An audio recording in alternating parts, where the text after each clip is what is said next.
The alto prior art involves an alto computer designed by Xerox in Palo Alto, California in the early mid-70s. It was specifically designed so as to be linked to other computers via a network called the Ethernet. Here you can see the cable, the Ethernet cable that connects the two alto computers, each of which is a standalone device. You see the plug in the socket is even labeled Ethernet.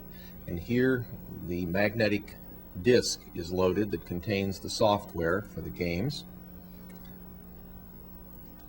Each of the devices, of course, has its own software. Here we're booting up one of the devices, the one on the left, to play Maze War.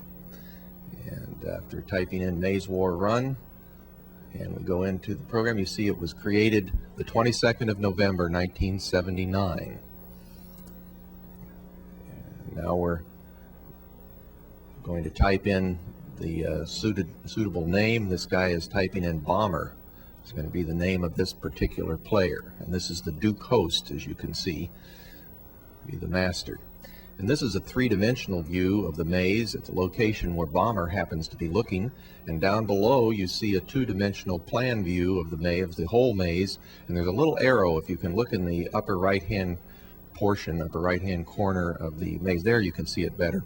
And you see the little arrow pointing, and that's Bomber, traversing around the maze in a standalone mode where he's playing himself, just moving around in the maze.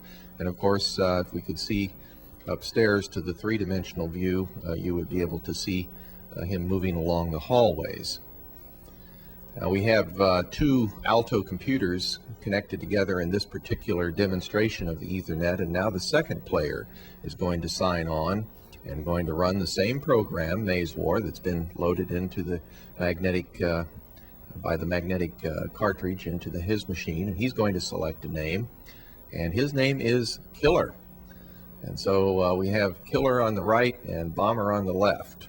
And now Killer is in the game, and you can see that he, at the moment, sees himself there in the maze and his view of the two-dimensional view of the maze, and he now knows that Bomber is also involved. Bomber now knows that Killer is involved. So both of them now are talking to each other. The computers know that they're there, and they're playing, two players on two different computers playing the same game.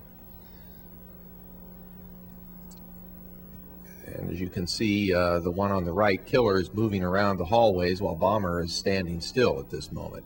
So Killer is trying to find Bomber, and when he finds Bomber, he will be able to see Bomber's eyeball.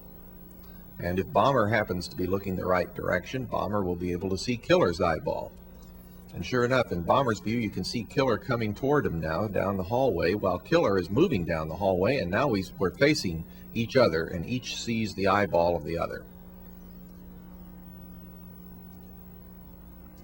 Now Killer turns around, so Bomber turns around as well and can't see Killer anymore. Now they're looking at each other again. They can see each other. You can see when they turn and not looking at the other person, that eyeball disappears.